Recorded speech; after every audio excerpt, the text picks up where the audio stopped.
আসসালামু আলাইকুম। মন্ত্রী পরিষদ বিভাগ থেকে অর্থাৎ ক্যাবিনেট ডিভিশন থেকে গত 21শে এপ্রিল 2026 একটি নিয়োগ বিজ্ঞপ্তি প্রকাশ পেয়েছে, যেখানে বাংলাদেশের সকল নাগরিকরাই আবেদন করতে পারবেন।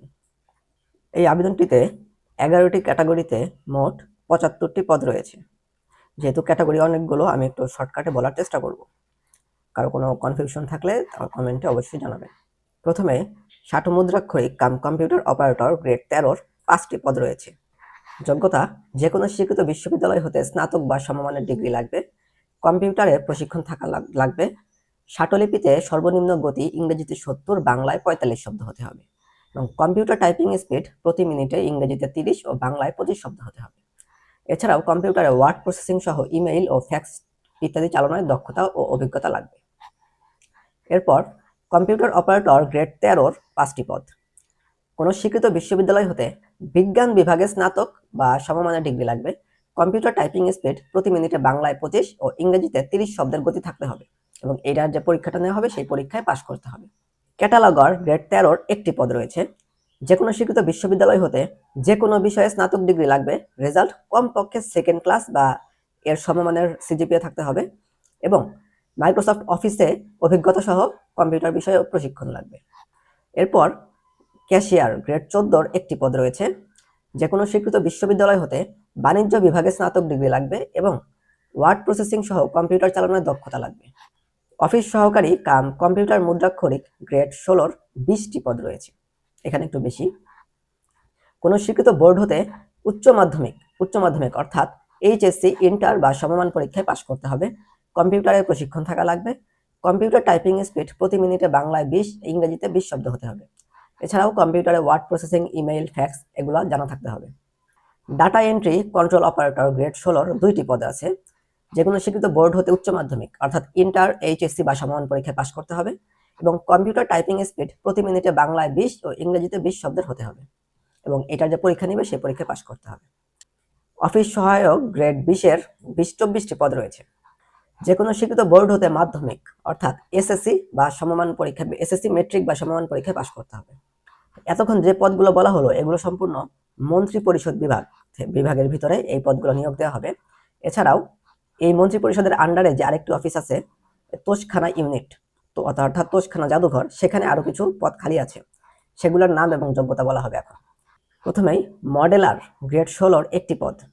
যে কোনো স্বীকৃত বিশ্ববিদ্যালয় হতে চারুকলা বিষয়ে স্নাতক ডিগ্রি লাগবে এবং মডেল ও ডিওরামা তৈরিতে বাস্তব অভিজ্ঞতা লাগবে। স্টোর কিপার গ্রেড 16-র একটি পদ আছে। কোনো স্বীকৃত বিশ্ববিদ্যালয় হতে বাণিজ্য বিভাগে স্নাতক ডিগ্রি এবং স্টোরের কাজের ক্ষেত্রে 1 বছরের বাস্তব অভিজ্ঞতা লাগবে। এরপর অফিস সহকারী কাম কম্পিউটার মুদ্রাক্ষরিক গ্রেড 16-র 2টি পদ আছে। কোনো স্বীকৃত বোর্ড হতে উচ্চ মাধ্যমিক অর্থাৎ ইন্টার, এইচএসসি বা সমমান পরীক্ষায় উত্তীর্ণ হতে হবে। কম্পিউটার চালানোয় প্রশিক্ষণ লাগবে এবং টাইপিং স্পিড হতে হবে বাংলায় 20 ও ইংরেজিতে 20 শব্দ প্রতি মিনিটে। এরপর গ্যালারি অ্যাটেন্ডেন্ট গ্রেড 16-র 4টি পদ আছে। কোনো স্বীকৃত বোর্ড হতে উচ্চ মাধ্যমিক অর্থাৎ ইন্টার, এইচএসসি বা সমমান পরীক্ষায় পাশ করতে হবে এবং ইংরেজিতে কথোপকথনের দক্ষতা লাগবে। এরপর data entry control operator grade 16-র একটি পদ আছে। কোনো স্বীকৃত বোর্ড হতে উচ্চ মাধ্যমিক অর্থাৎ এইচএসসি, ইন্টার বা সমমান পরীক্ষায় উত্তীর্ণ। কম্পিউটার টাইপিং স্পিড প্রতি মিনিটে বাংলায় 20, ইংরেজিতে 20 শব্দ। এরপর ইলেকট্রিশিয়ান গ্রেড 16-র একটি পদ আছে।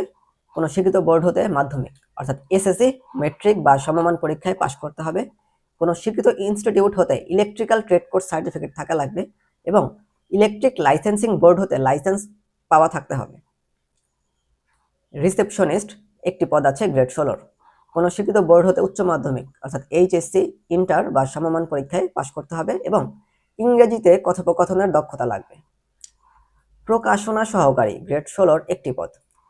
এটারও সেম, যে এইচএসসি, ইন্টার বা সমমান পরীক্ষায় পাশ করতে হবে এবং প্রিন্টিং টেকনোলজি, প্রুফ রিডিং এবং প্রকাশনামূলক কাজে 1 বছরের বাস্তব অভিজ্ঞতা লাগবে। নিরাপত্তা প্রহরী গ্রেড 20-এর একটি পদ আছে। যোগ্যতা হচ্ছে মাধ্যমিক অর্থাৎ এসএসসি বা মেট্রিক বা সমমান পরীক্ষায় পাশ করতে হবে। প্রার্থীর উচ্চতা কমপক্ষে 5 ফুট 5 ইঞ্চি এবং পাশাপাশি সুস্বাস্থ্যের অধিকারী হতে হবে। এরপর অফিস সহায়ক গ্রেড 20-এর 3টি পদ আছে। কোনো স্বীকৃত বোর্ড হতে মাধ্যমিক অর্থাৎ এসএসসি, মেট্রিক বা সমমান পরীক্ষায় পাশ করতে হবে, এটাই, আর কোনো কিছু নাই।